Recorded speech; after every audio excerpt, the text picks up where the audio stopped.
86 miliar. Wow. Jadi hotel 9 tahun. Nah, pada saat saya kerja 9 tahun di hotel, ya saya mulai tahun 2000 lah ya. Tahun 99. Pada saat awal-awal mengenal ilmu magnet rezeki ini, saya pernah menolak beberapa event yang nilainya fantastis. Nilainya fantastis, luar biasa. Alasannya sekarang. Alasannya kenapa tuh bisa ditolak? Yaitu Ada sesuatu.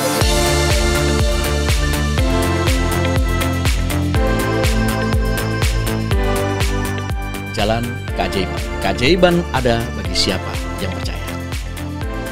Assalamualaikum warahmatullahi wabarakatuh. Waalaikumsalam warahmatullahi wabarakatuh. Arif Bar, Budi Arif Rahman, Pak Arif.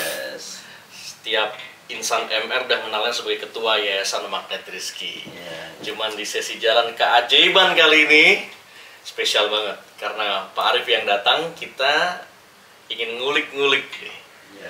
Ya, tentu setelah yang namanya Renaissance atau masa cerah itu datang gitu ya. Ada masa-masa lalu yang Pak Arif pasti punya. Setiap orang pasti punya, sehingga punya yang namanya titik balik. Nah, seru nih. Bongkar-bongkaran. Iya, jalan keajaiban kali ini kita ingin dengerin sama-sama nih, Sobat Ajaib juga pengen dengerin Pak Arif. Bagaimana Pak Arif dari zaman kecil, tempaannya gitu ya. Saya kenal Pak Arif sudah cukup lama ya, sekitar 7 tahunan ya. 7 tahun. Alhamdulillah. Cuma pasti ada sisi-sisi lain yang saya juga nggak dapat dan teman-teman pengen dapat kali ini. Insya Allah. Siap. Nah, masa kecil Pak Arif itu ada di mana? Padang atau ada di Jawa Timur? Karena wajah nih Padang nih. Tapi kalau melihat istrinya, ya, oh ternyata Padang ada di sisi istrinya. Iya. Ternyata Jawa Timur ya? Iya, insya Allah saya dari Jawa Timur. Oh, Jawa Timur. Dari tepatnya kalau lahirnya sih di Surabaya. Surabaya. Cuma besar, sekolah, dan besar yaitu di Madura. Waduh. Tepatnya di kota Sumeneb. Oh, Sumeneb ternyata. Oke. Jadi Pak Arif masa kecil di Madura. Iya. Sampai SMP, SMA. SMA. Sampai SMA. Sampai SMA. Wow. Di SD, SMP, SMA. Saya zaman saya dulu memang di Madura itu kan ya saya nggak pernah ngerasain TK. Oh iya. Karena di Madura itu nggak ada TK katanya. Nggak ada TK. Yang ada KTK. Adanya TN. Oh TN, saya kira KTK. Madura. Taman Kanak-Kanak. Oh, Taman Kanak-Kanak.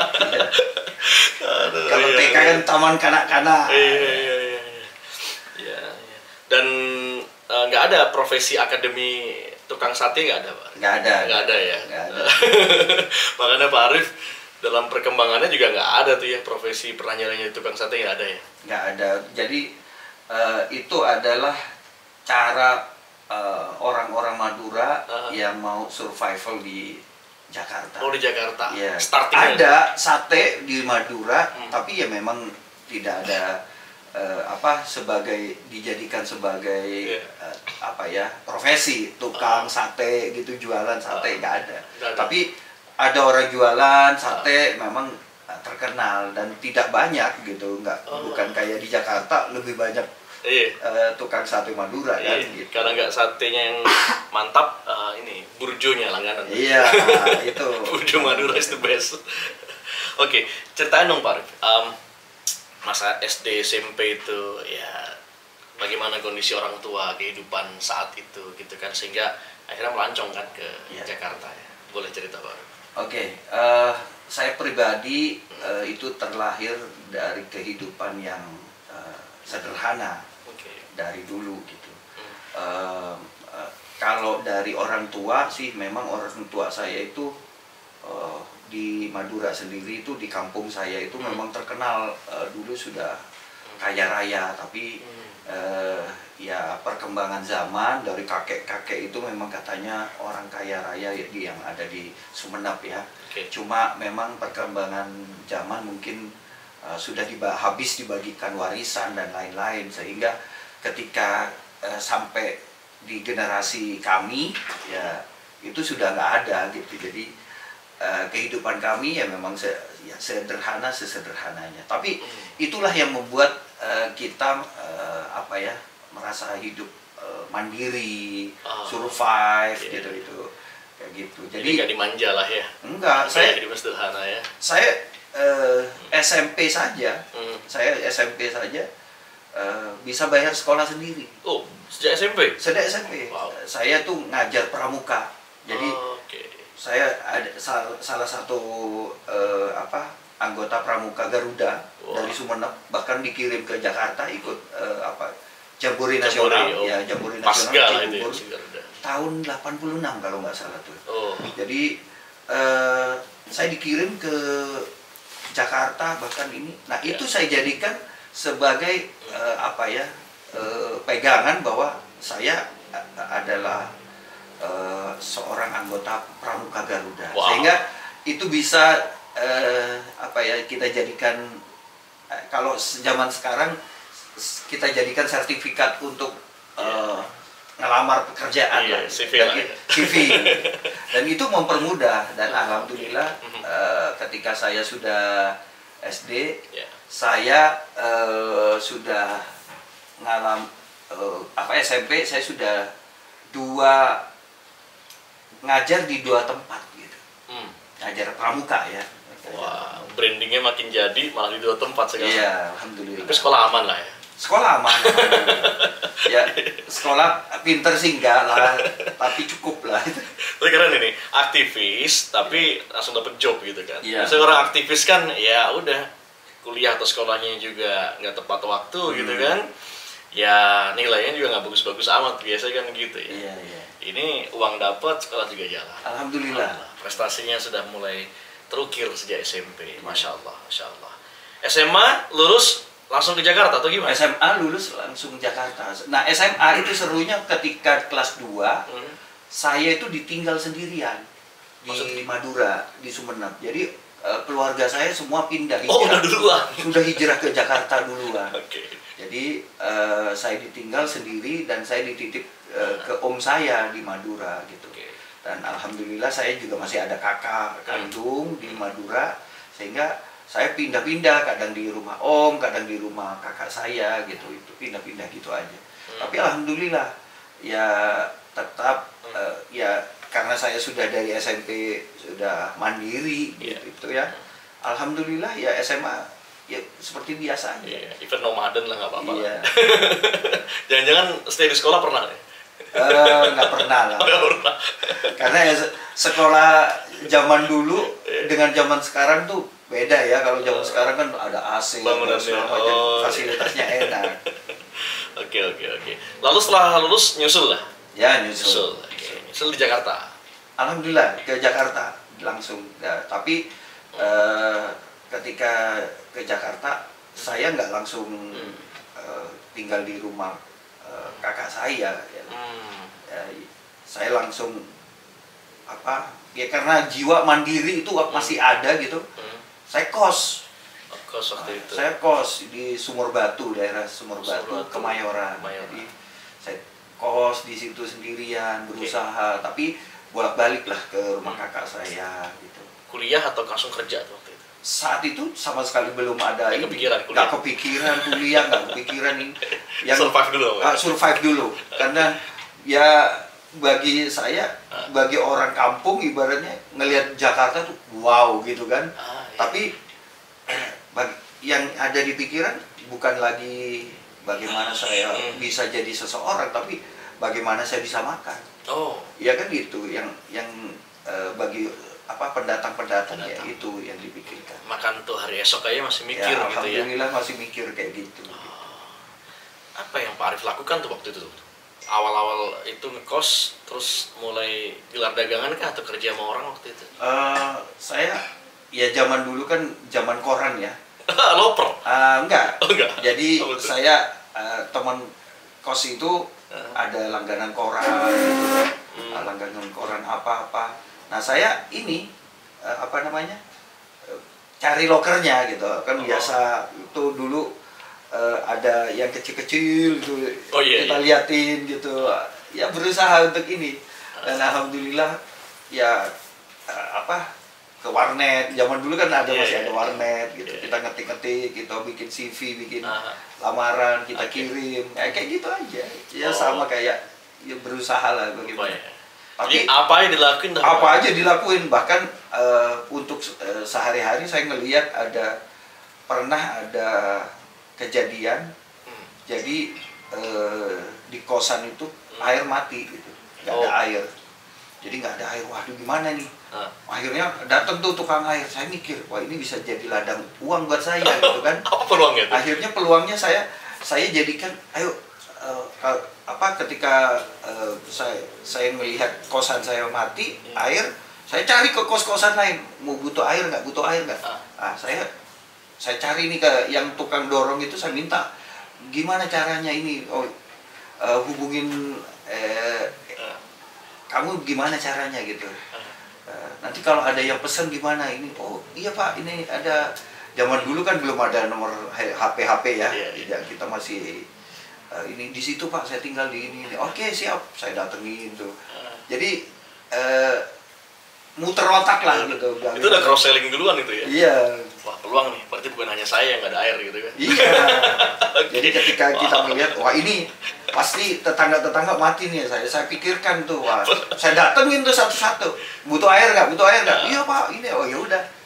Iya Mas, saya mau butuh air saya. Nih, saya baru paham nih ya, dari sejak dulu ternyata ketempa nih ya teman-teman sobat ajaib di Jalan Keajaiban, bahwa persoalan itu bukan Jalan untuk kita lantas mundur, Ya, tapi jalan kita maju dengan melihat, oh ada persoalan berarti ada peluang. yes. Dari situ teruji seorang Arif Barik Ya, dengan tantangan kekinian. Oke, kita coba nopak nih, Ya. Arif ke fase menjelang menikahi istri Iya. cinta saat ini gitu ya. Saat itu udah settle dong, ya alhamdulillah. bisnis akhirnya udah mulai gitu gimana? Iya. Kalau saya menikah dengan istri itu zaman saya masih benar-benar merintis ya, baru mulai saya untuk memulai usaha baru. Iya. Dulu saya sebelumnya itu pernah kerja, jadi sebelum saya akhirnya ketika saya cari-cari lowongan, saya itu dapat lowongan jadi sales. Oke. Nah, sales mulai dari sales panci, sales kompor itu saya jalanin. Dan alhamdulillah ketika saya jadi sales salah satu sales kompor kalau nggak salah itu. Jadi dia sifatnya kalau dapat order hari ini besok bisa makan. Maka kalau saya nggak dapat order hari ini, saya besok nggak makan. Wah itu betul-betul perjuangan. Akhirnya waktu itu saya ingat hari Jumat. Jadi saya hari Jumat saya datang ke ngetok-ngetok mau door to door lah, ngetok-ngetok sebuah perumahan gitu, perumahan ke perumahan itu. Akhirnya ada satu rumah setelah sholat Jumat nih. Mungkin doa saya ya juga dikabulkan gitu. Ada satu rumah saya datengin, suaminya itu sedang mengalami musibah, dia kakinya baru jatuh dari motor atau apa gitu, diperban gitu. Wah saya memberikan empati saya kepada dia gitu. Wah kenapa nggak pakai ini? Oh iya bisa ya, iya saya bilang cerita begitu. Istrinya melihat, wah ini rupanya ini orang baik mungkin gitu ya, pikir. Akhirnya, Mas nggak capek jadi sales katanya. Langsung begitu, iya kalau mau sales yang lebih bonafit saya tawarkan ini katanya. Dia kasih kartu nama, rupanya dia adalah sales dari Electrolux. Lebih keren lah daripada sama-sama sales gitu ya. Jadi tapi memang saya di tempat bertahun-tahun dia memang sales gitu. Udah salesmanship dari door to door, dari canvassing segala macam itu betul-betul. Dan akhirnya ketemu konsumen ini, saya merasa wah, atau masnya udah bosen nih katanya dengan panas-panas, saya kasih ini katanya. Dia kasih satu kartu nama, itu namanya kalau nggak salah Sri Mulyani, tapi ini sekretaris hotel katanya, sekretaris direksi hotel. Oke, silakan ini. Dan akhirnya saya sejak itu datangin si Ibu Sri Mulyani ini untuk kerja di hotel. Dan alhamdulillah 9 tahun saya di hotel ya. Nah, kerja di hotel 9 tahun. Nah, pada saat saya kerja 9 tahun di hotel, udah ngalamin tuh mulai wah, kayaknya ngelihat orang bikin event di ballroom itu keren nih. Wah, keren nih. Wah, saya peluang nih udah di situ. Karena saya suka bantu gitu. Walaupun saya di front office. Saya itu hospitality kan lebih. Iya, saya di front office. Banket kan urusannya berbeda ya. Iya. Di ballroom saya kadang-kadang ketika pulang kerja gitu, saya ngeliat teman, saya bantuin nyusun kursi apa segala macam kayak gitu. Saya lihat, wah peluangnya enak nih ngeliat gitu ya. Akhirnya ya saya mulai tahun 2000 lah ya, tahun 99 saya mulai ngelirik dunia event organizer. Dan pengalaman pertama saya ya saya dengan seorang ini ya, Mas J ya, Mas J Subiakto, yang memang dia seorang koreografi yang hebat ya. Saya belajar sama beliau. Gitu. Salah satu guru ya dia dunia event organizer. Dia koreografi sih sebenarnya, bukan IO tapi lebih ke koreografi. Tapi saya melihat belajar dari koreografi ini, saya jadi tertarik untuk masuk ke dalam dunia event organizer. Oke, good. Dunia IO itu kan dunia yang stresornya tinggi ya. Ya. Kita aja di catering meng-create yang namanya masakan sekian baik aja, stresornya tinggi, panas lagi dapur gitu ya. Itu kalau nggak dengan kepala dingin, untuk jadi dari perencanaan sampai hingga akhirnya well organized gitu kan, and then kita selebrasi atas acara kita itu kan, wow, tingkat stresnya tinggi banget. Betul. Kenapa memilih jalur IO? Apa karena nggak ada peluang lagi atau gimana? Enggak, kalau saat itu sudah bukan nggak ada peluang lagi, tapi ini pilihan. Oh, pilihan. Pilihan, karena memang saya suka, dulu itu saya memang suka ngelihat, awal-awal tuh suka ngelihat konser gitu.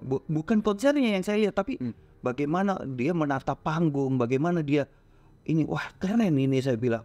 Menata acara, saya lihat, wah ini dan awal saya kerja itu saya kerja sama namanya Inet Lemena.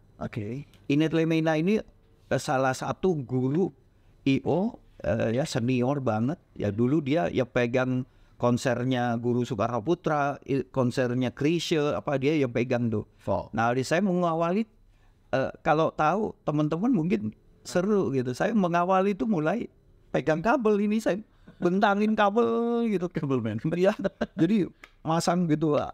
Ya mulai dari situ ya nggak apa-apa saya, tapi yang terpenting saya Visi. bisa belajar gitu. Belajar dan punya visi ya. Iya.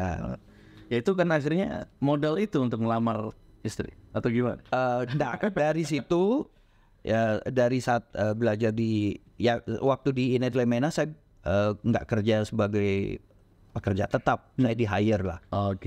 Kemudian saya di hire, akhirnya saya masuk ke salah satu IO namanya Zahwa Kabisa.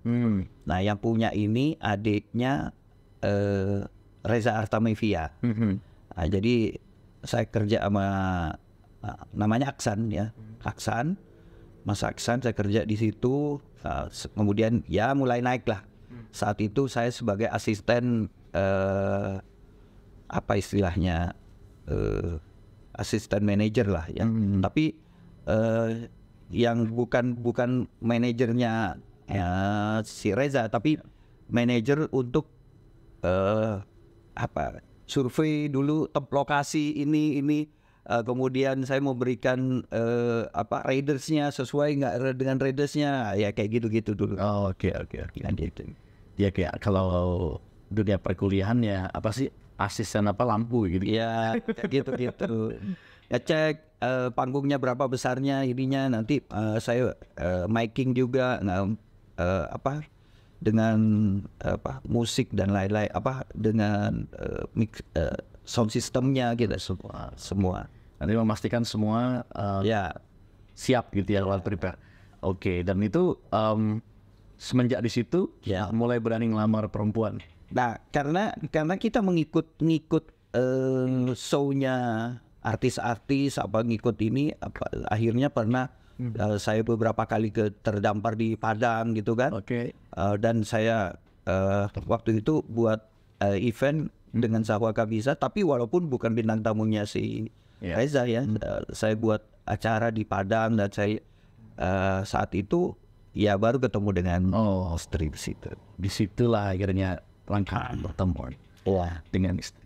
Dan saat itu kan Pak Arief sudah di IO ya. Waktu itu masih ngikut orang ya. Iya masih si Reza itu ya di Zahwa ya. Di Zahwa, dan akhirnya tentu orang pengen lebih maju ya. Betul. Pengen lebih maju.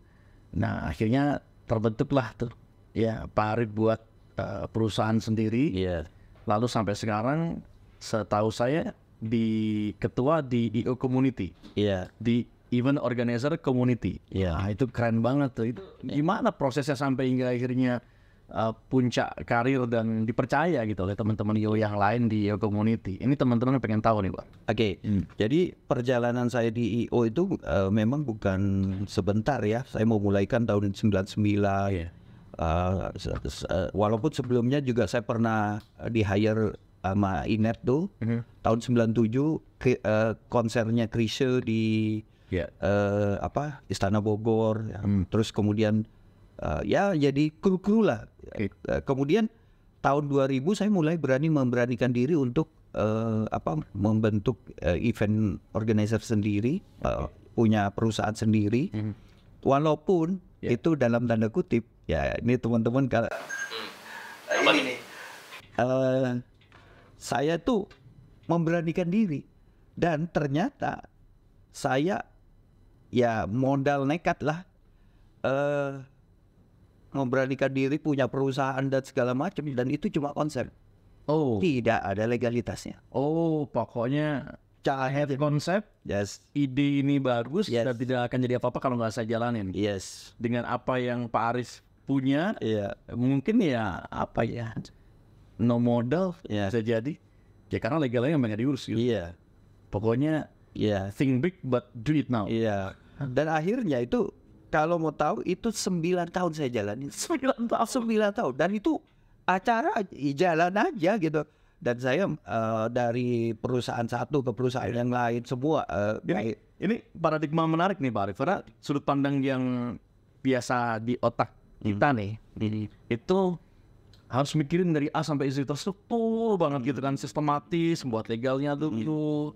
Ya lalu mikirin modalnya dulu, lalu siapa investornya gitu kan. Ya, ini kan dengan apa yang Pak Arief punya, even itu cuma sedikit tapi you have to do it gitu kan. Itu butuh keberanian mental. Tapi itu konsep yang diusung Pak Arief sampai saat ini, sudut pandang itu? Enggak, saya jadi gini, saat itu saya memang dipercaya gitu ya. Jadi pada saat saya di Sahwa Kabisa ataupun di Netlemena itu udah banyak network saya. Jadi saya network itu tidak pernah saya lepas. Saya berhubungan terus dengan orang-orang. Saya walaupun zaman itu masih dengan handphone yang Nokia pisang mulai ini, kemudian dengan handphone yang yang besar itu, komunikator ya. Terus berjalan itu awal-awal ya saya mau mulainya aja, mulai aja melaluinya, tapi dengan you get the market. Anda sudah mendapatkan kepercayaan pasar. Itu kunci. Konyol juga ya kalau baru mulai nggak tahu nggak punya pasar. Bahkan saya pernah loh, ini ada satu perusahaan yang memang meng-hire saya. Saat itu perusahaan ini nggak deal gitu dengan IO-nya gitu, dengan bos IO-nya. Saya nggak ketemu gitu angkanya segala macam. Akhirnya ada salah satu marketingnya perusahaan ini menghubungi saya gitu. Terus, Mas Arief bisa nggak kalau bikin begini? Bisa lah saya bilang. Tapi saya nggak mau pakai perusahaannya. Loh, gitu. Iya. Oke, saya bilang siap, saya jalan ya. Dari situ saya mulai berani gitu. Oke, kalau dia mau hire saya berani, ya udah, saya dengan support sistem yang saya punya, ya network yang saya punya, akhirnya saya jalanin gitu. Dan alhamdulillah semua berjalan gitu ya. Walaupun ya bukan itu bukan karena saya juga tidak di-hire tetap oleh perusahaan itu gitu. Jadi bebas saya pilih gitu. Oke. Nah akhirnya itu berjalan sampai 9 tahun. 9 tahun. Iya, dan Bangun trust itu. membangun trust. Dan akhirnya ya sejak tahun 2007 itu kan mulai isu-isu bahwa perusahaan IO itu harus punya legalitas. Perusahaan IO harus punya legalitas, itu digaungkan. Nah, sebenarnya dari tahun 2003 saya sudah membangun dulu zaman teman-teman mungkin sobat keajaiban tahu ya. Dulu ada namanya Yahoo Group. Yahoo. Ya kan? Apa itu? Nilis. Ya, itu yang kalau mau teman-teman tahu dulu saya punya Milis. Itu yang terbesar tahun 2003 saya sudah mulai. Tahun 2000 tuh udah saya mulai. Milis saya itu yang terbesar. Event Organizer Indonesia waktu itu namanya, milisnya. Dan itu semua ya zaman dulu kita ngobrolnya pakai email kan. Iya. Itu Sekarang WA group lah ya. Ya WA group sekarang ya, dulu kan ada Yahoo Messenger kayak gitu. Nah saya sudah mulai Kanal IO Indonesia itu yang ada di Malaysia Group. yes itu terbesar. Saya punya 11.000 zaman dulu. Wih. Sudah 11.000 itu email entah itu IO beneran entah apa ya, pokoknya masuk situ ya. Dan kalau mau tahu ya salah satu artis ya, yang terkenal saat ini gitu. Ini saat ini udah terkenal, ini buka-bukaan kan ya boleh lah. Siapa inisial body atau siapa? Inisialnya aneh ya, artis Depok lah gitu ya. Tahu lah ya semua itu. Pasti. Jadi artis Depok yang terkenal saat ini itu dulu promosinya di situ. Oke. Di milik saya gitu. Wow. Kalau ada nih ini sekarang udah terkenal gitu. Ya Saya kepercayaan diri itu akhirnya terbangun Ya. lantaran kepercayaan orang udah mulai terus muncul ya. Ya, jadi saya membangun kanalnya. Jadi membangun kanalnya, dari kanal ini saya melihat ini ngapain saya repot-repot nyari job kan? Ya. Di sini orang dicari ini, dicari sound system, dicari artis ini. Ada yang promosi lagi. Saya punya sound system, saya gandengin aja, ketemuin aja. Ini cari, ini promosi, ya saya ketemuin gitu. Nah dari sini akhirnya berkembang gitu. Nah tahun 2007 saya mulai saat itu mulai ada ya awal-awal Facebook, awal-awal ini kan. Ya. Nah akhirnya saya mulailah berpindah ke Facebook dan saya membentuk namanya Event Organizer Community EOC itu dan alhamdulillah ya dulu ada 7 orang memulai yang sampai akhirnya 2009 tinggal saya sendiri. Oh ya? Cuma 2 tahun 7 orang ini 6 orang menghilang karena dianggapnya ini cuma komunitas hahaha sementara mereka tidak melihat ada peluang besar di situ. Akhirnya tahun 2009 saya jalan sendiri tuh. Oke. Nah, itu akhirnya Legalnya akhirnya. nah 2009 saya mulai karena memang saat itu ya Departemen Pariwisata ya sudah mulai mengeluarkan isu-isu yang nggak nyaman untuk kalau ada IO yang nggak ada legal, akhirnya saya buatlah legal. Alhamdulillah sampai sekarang. Dunia IO ini kan akhirnya mendarah daging. Ya. Kalau dari Black Party mungkin isinya event organizer gitu kan. Pertanyaannya kemudian, ya biasa ada darah bersih, ada darah kotor nih Pak. Wow. Akhirnya kan ketemu Magnet Rezeki itu. Iya. Ya, Magnet Rezeki kita tahu di sinilah jalan keajaiban itu ada gitu ya. Even saya akhirnya memahami ya, teman-teman sobat aja juga memahami bahwa dari yang Pak Arif lakukan sejak SMP, bagaimana terus tetap bergerak, lalu husnudon aja gitu kan, lalu akhirnya mulai mandiri, berpikir tadi saat menjadi sales gitu kan, bagaimana bisa membuat orang lain itu bahagia, antara personality-nya akhirnya terbangun trust dan lain sebagainya. Itu kan bagian daripada pengamalan ilmu-ilmu yang ada di Magnet Rezeki gitu kan. Dan akhirnya Lu nggak tahu. itu lah of course. Sampai akhirnya terbentuk gitu kan, maksudnya terpola nih di Magnet Rezeki. Di sisi lain Pak Arif adalah seorang ketua IO Community. Nah ini gimana ceritanya nih bisa akhirnya kok bukan pindah ya, saya nggak tahu nih ya, membuat IO industri yang Pak Arif sukai, gitu kan, bisa sejalan linear dengan jalan keajaiban di Magnet Rizky. Sekarang jadi ketua Yayasan Magnet Rizky lagi. Waduh. Wah, mengepalai seluruh Certified Trainer Magnet Rizky se-Indonesia. Masya Allah. Untuk jawab ini saya mesti minum. Silakan. Kalau butuh kopi, Mas Fakri butuh kopi nih. Jadi perjalanan di IO itu memang nggak mudah. Jadi zaman dulu ya, sebelum memang sikat sana sikat sini itu udah biasa. Jadi saling ambil konsep apa segala macam itu biasa. Banting harga itu udah biasa gitu. Jadi yang satu jualan sound, di sini sama-sama jualan sound, sama-sama nawarin. Tapi ketika ini kok ini yang diterima, ternyata harganya dibanting. Ini membuat yang saya mikir, oh ini harus saya buat aturannya yang baik. Ini harus saya tentukan gitu yang baik. Maka sebenarnya kalau bicara apalagi ini bicara showbiz ya, bicara showbiz itu ya banyak faktor yang memang membuat darah kita mendidih ya. Ya contoh kita mau ketemu klien gitu, nggak bisa kita ketemu ketemu baik-baik gitu ya. Pak, saya mau ini ada event nggak begitu gitu. Jadi kita harus entertain dia, ajak makan dia, ajak apa segala macam. Kadang-kadang ajak karaoke ya kan. Jadi baru itu keluar proyeknya kayak gitu-gitulah ya. Itu udah seperti itu memang gitu. Ketemu dari kafe ke kafe, kita ngobrol, ngomongin bisnis, ketemu akhirnya deal bisnis tertentu kayak gitu. Nah itu yang membuat perjalanan ini membuat ini ya sampai ya memang mungkin saya sobat keajaiban mungkin yang ikut training saya ada sebagian yang sudah tahu gitu bahwa hijrahnya saya ke Magnet Rezeki ini kan karena seseorang gitu. Nah ini yang akhirnya seseorang ini yang mendampingi saya terus, mungkin dia sudah bosan dengan melihat kehidupan di IO gitu yang luar biasa gitu. Ya, istri dari ini keluarga yang cukup agamis sih. Iya, alhamdulillah memang dia yang tapi hebat sih Pak, kuat berapa tahun tuh kuat terus. ya itu luar biasanya ya.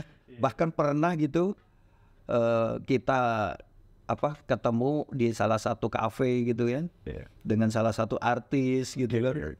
Artis itu ulang tahun ya kan, wah di kafe gitu. Artis yang ngerokok gitu kan. Itu istri saya lagi, saya bawa istri saya lagi hamil itu. Terus ya biasa ya kan pakai baju yang ganti lah. Kekurangan kain lah gitu. Zaman dulu ya biasa aja, dan itu ketemu dia ini, tapi itu luar biasa. Istri saya baru duduk sebentar, dia langsung minta pulang.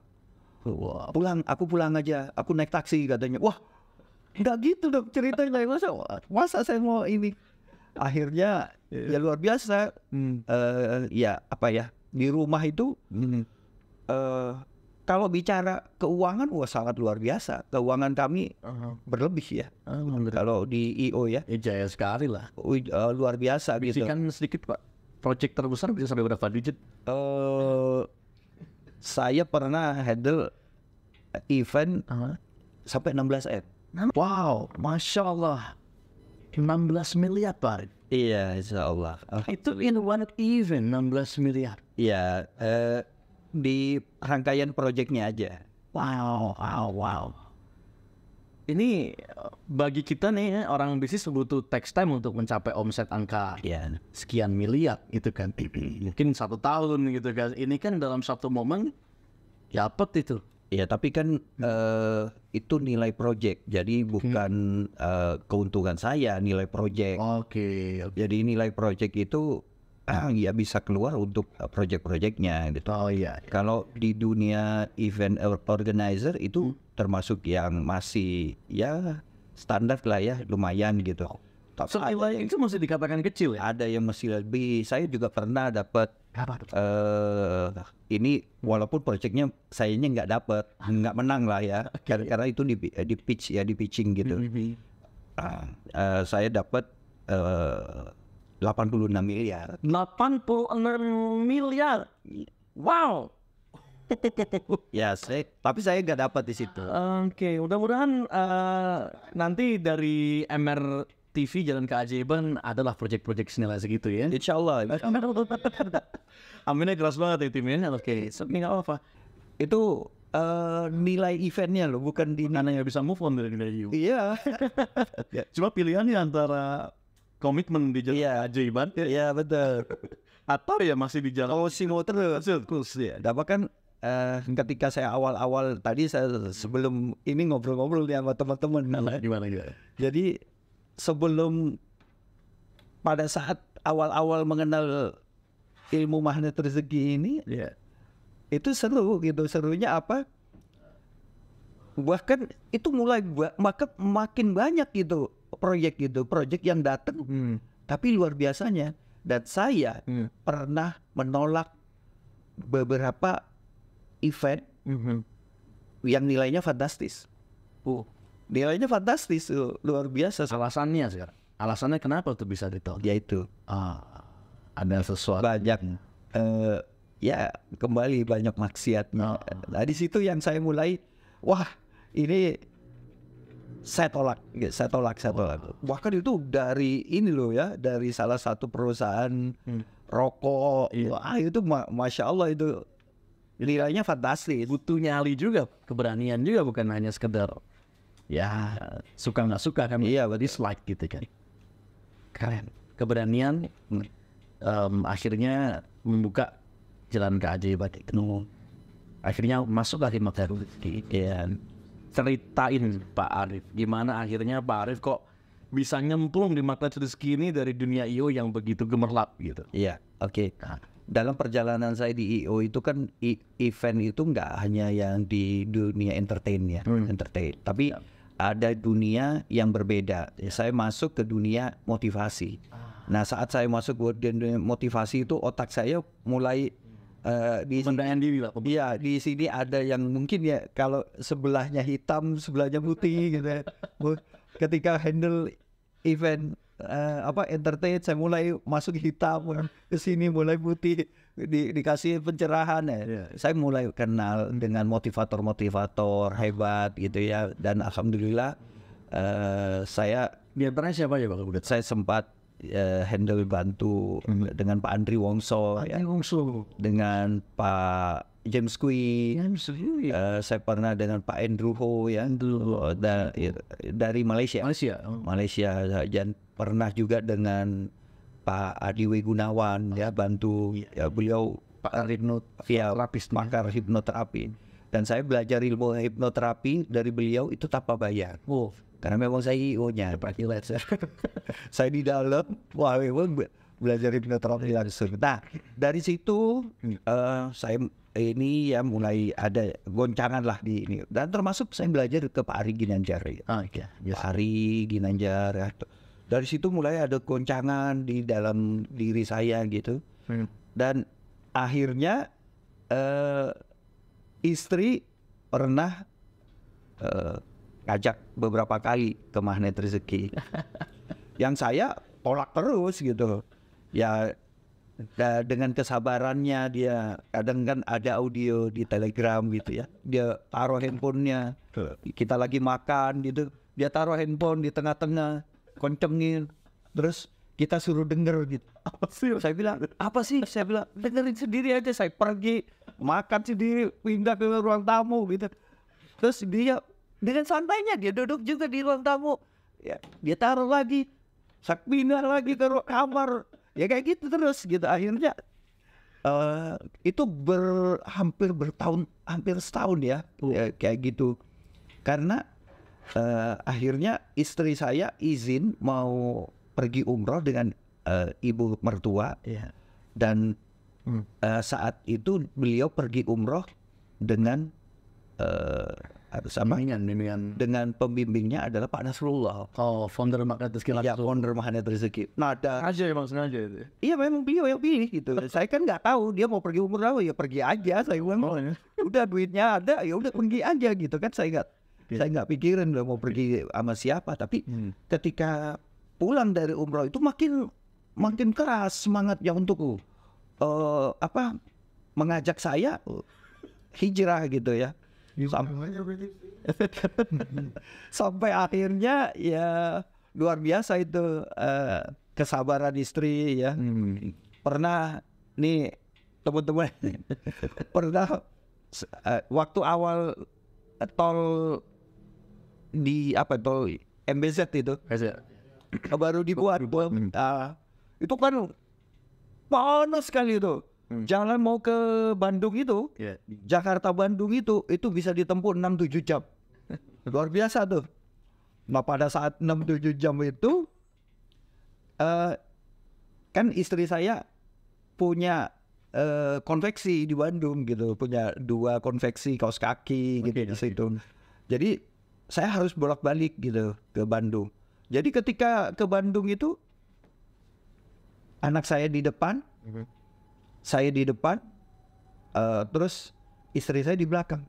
Dengan santainya dia setelin lagi, dia taruh tuh, kan ada lubang kecil itu di pintu itu, ada lubang kecil. Kalau coba handphonenya ya masing-masing, kalau diberdiri kan speakernya di sini nih.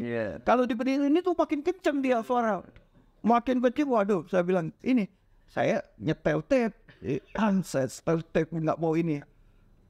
Dia mati rupanya udah diprediksi dia matiin pakai remote. Waduh, udah akhirnya nggak mau ini, udahlah saya bilang ini, saya dengerin tuh. Ya akhirnya saya pasrah.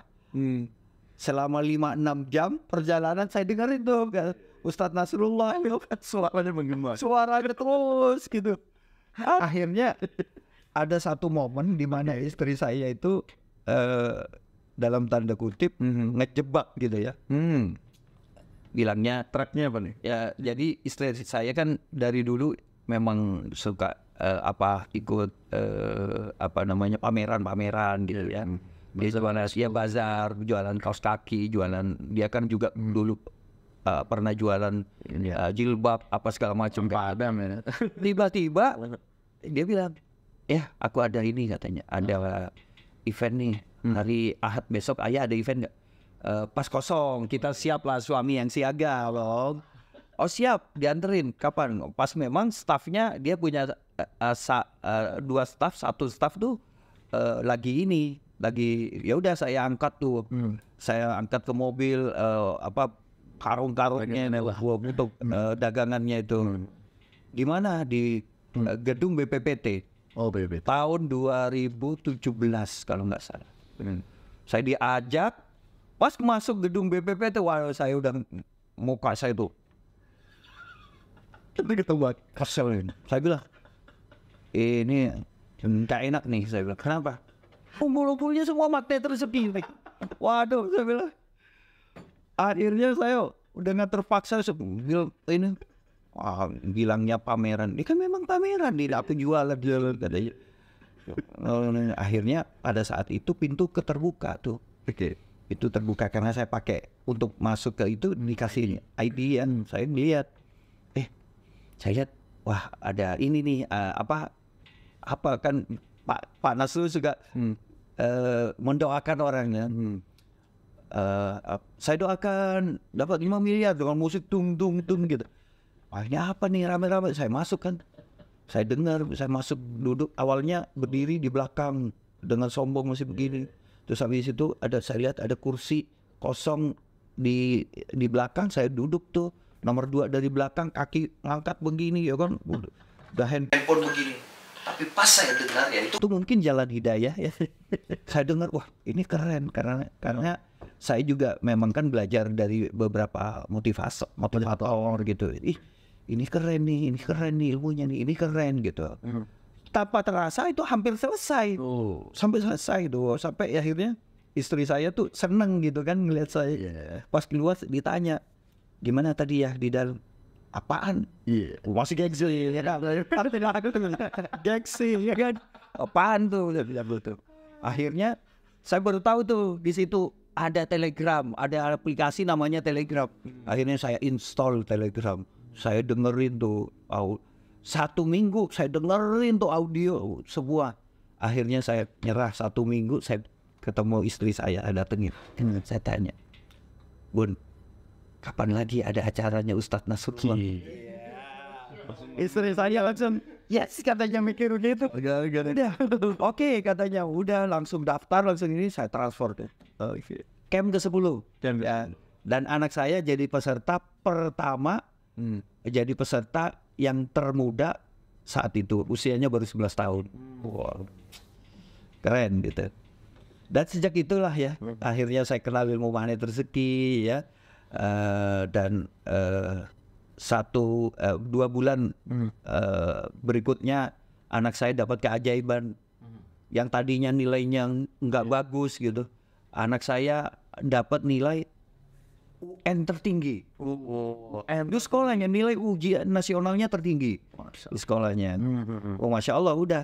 Akhirnya dari situlah saya jadikan ilmu magnet rezeki, jatuh cinta lah gitu dengan ilmu magnet rezeki. Dari force karena paksa akhirnya adiktif sekarang. Yes. Adiktif tuh udah kayak orang apa sih, nyandu kan? Iya, benar. Jurus-jurus yang di dalamnya gitu. Ya, itu sampai saya jadikan metode konsep hidup gitu.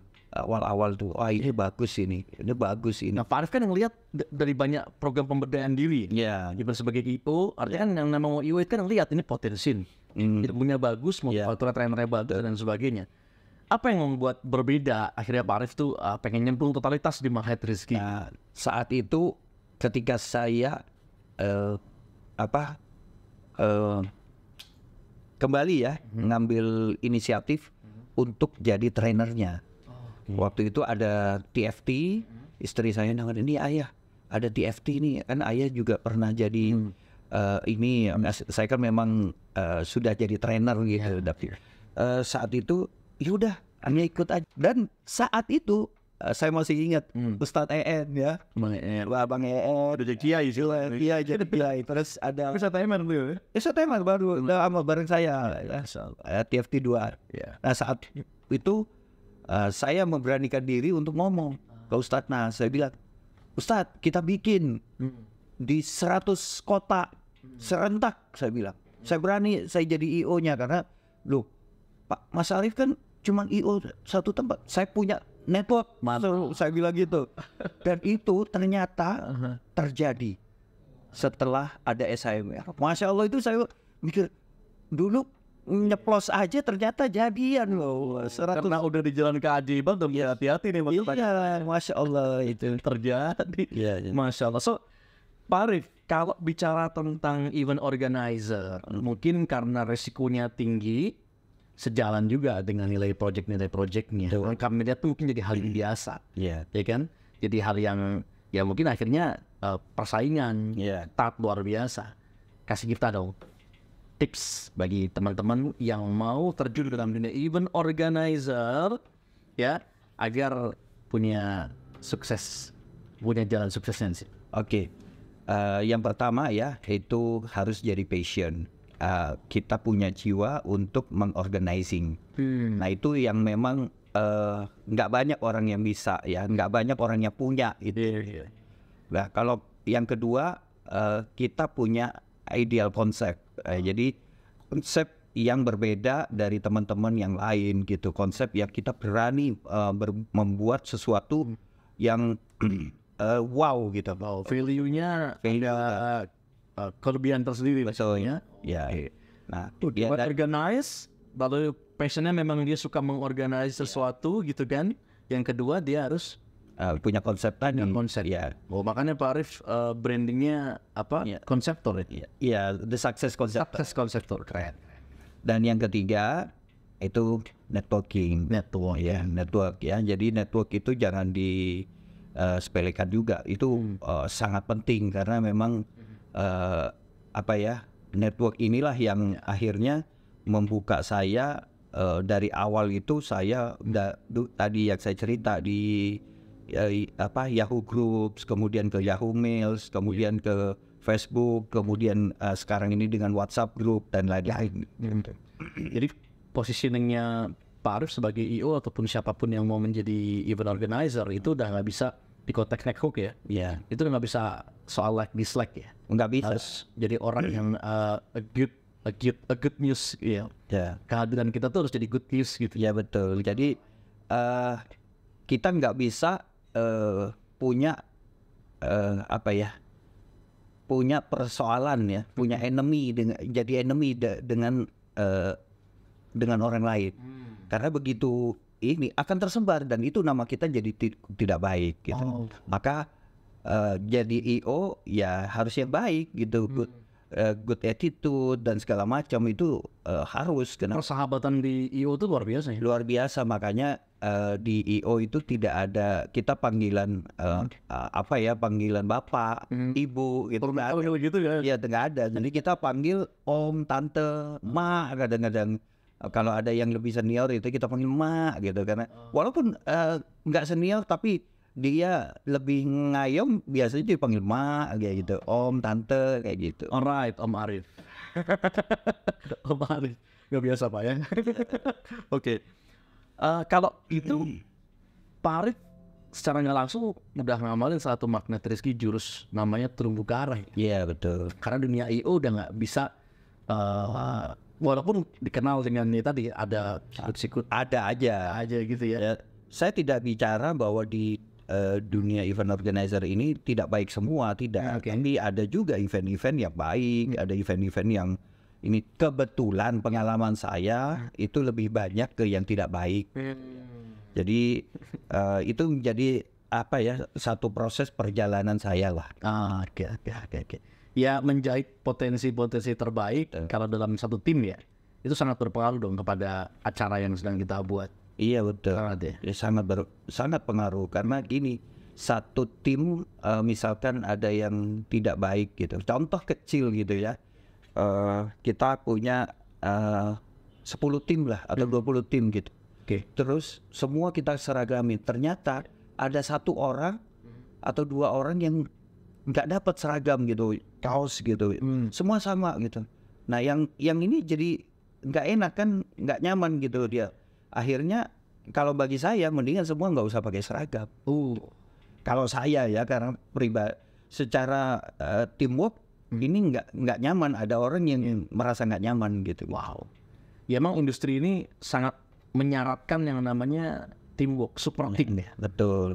Keren banget. Jadi bagi teman-teman sobat ajaib yang betul-betul ingin membuat sebuah event organizer gitu ya, mulailah dari bangun teamwork yang bagus. Betul, ya membangun network dulu ya, kemudian membangun tim yang solid ya buat kita itu perjalanan lah ya. Jadi ibarat penerbang ya, pilot atau pramugari, itu kan ada jam terbang, itu penting gitu. Jam terbang itu nggak bisa nggak bisa kita kamuflase lah ya kayak gitu. Jam terbang itu betul-betul menempa orang gitu. Betul, setuju itu. Wow.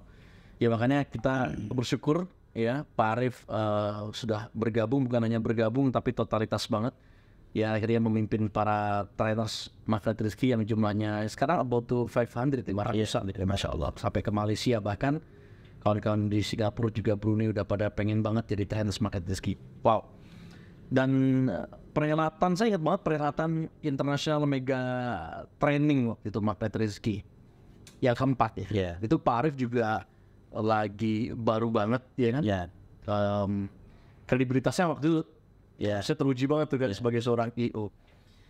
Ada yang menarik saat itu karena hampir kita nggak pernah melakukan sebuah event yang ada konsernya, lalu menghadirkan ribuan orang, 3.000 waktu itu ya, bahkan hadir dari berbagai negeri ya, tetangga. Dan itu alhamdulillah sukses. Alhamdulillah sukses. Nah, kita akan membuat lagi. Iya, insya Allah ya. Jadi nanti kita akan buat November tanggal 19. Kita akan buat International Mega Training lagi. Dan ini sekaligus milad magnet rezeki yang ke-8. Yes, anniversary. Ya, jadi makanya untuk sobat keajaiban ya, dimanapun ya mau hadir silahkan ya. Apalagi ini kita juga bisa menikmati konser, konser amal ya, bersama magnet rezeki dan Wali. Wali Band. Iya, Wali Band. Jadi kalau ngelihat harga tiketnya sih so-so lah, itu sangat murah. Kalau menurut saya sih sangat murah ya, bisa belajar ilmunya, bisa bermain ya, bisa bermain Vinso, dan kemudian kita bisa get fun ya, happy gitu. Nanti kita itu dengan konser dengan Wali itu seru ya. Iya. Dengan harga segitu sih menurut saya itu harga yang di luar Betul banget. ini. Bukan hanya worth it sih, karena emang udah must attend. Karena kehadiran kita itu ya bagian daripada bentuk rasa syukur kita. Betul. Dengan keajaiban-keajaiban yang dapat mobil khusus di teman-teman Magnet Rizky. Betul. Dan tentu saja bagi sobat ajaib yang nonton ini belum pernah ngikut Magnet Rizky, ini tentu akan bisa jadi titik balik ya. Betul. Seperti halnya dulu Pak Arif dipaksa Betul. sama istrinya. Iya. Ini energinya Anda akan rasakan luar biasa. Betul. Kalau saya tuh sering mengatakan ini ibarat kalau kita ikut acara-acara kayak SHMR itu, kita itu kayak dicas dengan listrik yang 2 ampere, 3 ampere. Voltasenya coba. Itu luar biasa sudah gitu ya kan. Karena ada beberapa titik ya. Betul. Kan kalau misalkan ikut camp offline ya, itu kayak dicas pakai aki, langsung bus gitu kan. Nah, tapi kalau ini dengan 3.000 orang kita kumpul, kalau saya mengibaratkan kita dicas pakai genset. Dahsyat. Itu gitu, langsung luar biasa. Apalagi ini 4 tahun sekali saja. Iya betul, 4 tahun sekali, dan itu tidak boleh dilewatkan karena kapan lagi kita merasakan energi Garpu Tala bersama 3.000 orang. Luar biasa. Gitu. Luar biasa. Jadi ngomong-ngomong ini Pak Arif, bentuk rasa syukur kita. Ya kalau kita bersyukur itu kan artinya seperti kita punya lahan yang subur gitu. Iya. Kalau lahan kita subur, mau ditanamin impian-impian apa aja gitu ya, itu tentu akan tumbuh. Iya. Kan gitu ya. Nah, siapa tahu bagian daripada apa yang membatasi rezeki dahsyat tidak kunjung turun kepada kita, jadi berisai rezeki itu, Betul. itu adalah kurangnya syukur kita. Iya. Kenapa nggak dijadikan momen 8 tahun Magnet Rizky ini, Anda sebagai keluarga besar Magnet Rizky hadir sebagai bentuk rasa syukur, Betul. sehingga tumbuh itu kebahagiaan yang ada, Setuju. ya, dan Masya Allah bersama dengan Ustaz Nasrullah, Pak Nasrullah, dan para pejuang-pejuang keajaiban dari seluruh negeri, bahkan dari luar negeri. Setuju. Itu yang paling mahal momennya Pak Arif. Betul. Dan ada temanya apa? 8 tahun Magnet Rizky itu Connecting Dream and Miracle. Connecting Dream and Mereka. Yes. Jadi ada satu hal yang sangat luar biasa nanti di acara. Selain memang kita ini juga akan ada bentuk kasih sayang kita dengan saudara-saudara kita yang sedang mengalami genocide ya, yang di Palestina. Maka kita mengadakan konser amal. Yang tadinya itu kita awalnya tidak, ya karena ini kita sudah deal di awal ya. Kita konser biasa awalnya, tapi begitu melihat situasi dan kondisi seperti ini, kita harus lakukan sesuatu lah untuk saudara-saudara kita ini. So you can do something. Anda bisa datang, teman-teman semua, sobat ajaib dari IMT untuk sampai ke training itu, karena kita juga ikut turut menyaksikan bagaimana menggetarkan hati kita dengan kesyukuran atas apa yang kita dapat hari ini. Sekaligus kita berempati dengan saudara-saudara kita di Palestina. Betul. Jadi tribut to Palestina, ya, Palestina. Mudah-mudahan nanti kita di sana juga bersiap dengan memakai shawl Palestina. Ya kalaupun nggak bawa, nanti mungkin disiapkan lah ya. Spesial yang dari Azeb Verma. Ya, Azeb boy. Oke, so kehadiran teman-teman sangat kita nantikan. Insya Allah kita hand in hand ya Pak Arif ya. Kita saling berjabat tangan ya, to make a wonderful world. Kita membuat dunia lebih indah, lebih damai, lebih bersyukur, penuh dengan rasa syukur. Masya Allah. So teman-teman semua, bagi yang belum daftar, bagi yang belum mendaftarkan orang, daftarkan orang. Yes. Siapa tahu seperti halnya Bu Mice memaksa Pak Arif ya, lahirnya ide dari Anda, wasilah Anda, itu Masya Allah, kebaikan pahalanya bagikan dunia beserta isi. Ya, sebenarnya simpel sih.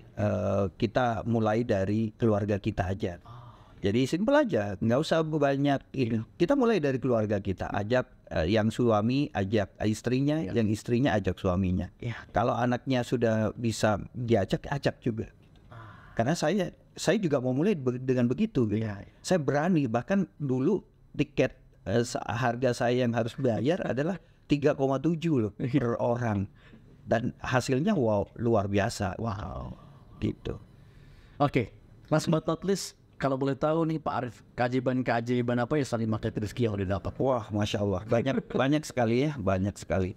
Saya pernah yang pribadi ya. Alhamdulillah saya pernah dapat proyek duduk diam, dapat proyek. Pernah juga buat bisnis ini ya, cold storage ya di Padang dengan keluarga, dan itu alhamdulillah Allah hadirkan. Saat itu Bulog mau bantu 2,5 miliar. Wow. Support daging saya. Kemudian banyak alhamdulillah lah. Berkah Ibu Market Rizky. Betul. Selain itu umroh ya, istri saya. Kalau istri saya alhamdulillah tuh. Dia bisa umroh, bisa ke Turki, bisa ke Jepang, bisa ke Hong Kong, bisa ke Taiwan, keliling. Nice, kayaknya istrinya baru spesial kita hadirin ya. Waduh. bisa lebih kebongkar. Oke, dan alhamdulillah yang terakhir ya sama-sama mungkin ini ya. Alhamdulillah saya kemarin bisa pergi umroh sekeluarga ya di akhir Ramadan.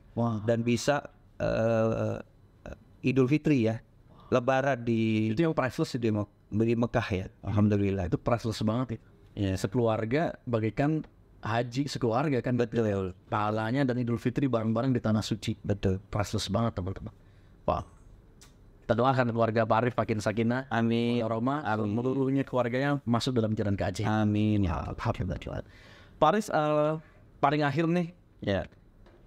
bicara tentang purpose of your life gitu kan, tentang tujuan seorang Arief Bar ya, sehingga sekarang sudah menjadi ketua di Yayasan Market Rizky ya, lalu berhimpun bareng-bareng dalam jalan keajaiban ini gitu kan. Apa Pak Arief tujuan akhir dari episode kehidupan Pak Arief?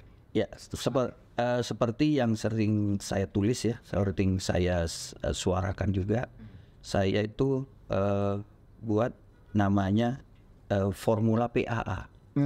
Ya, P adalah percayai, ya. Percayai saja ilmunya ini luar biasa gitu. Kemudian A, amalkan, yang praktekkan saja ilmunya, amalkan. Kemudian yang ketiga, yang terakhir, alirkan. Maka pada saat alirkan, hadirkan jiwa kita. Ya, saya di akhir tujuan saya adalah kalau saya bisa dapat keajaiban, keluarga saya bisa dapat keajaiban, tentunya orang lain juga bisa dapat keajaiban. Tentunya keluarga lain di Indonesia ini bisa mendapatkan keajaiban. Maka tujuan akhirnya yaitu bisa bermanfaat untuk orang lain. Sebaik-baik kalian yang bermanfaat bagi orang lain. PAA, formula ini mudah-mudahan kita tanam baik-baik ya, dan mudah-mudahan ini menemani kita dalam jalan keajaiban kita. So terima kasih Pak Arief, luar biasa.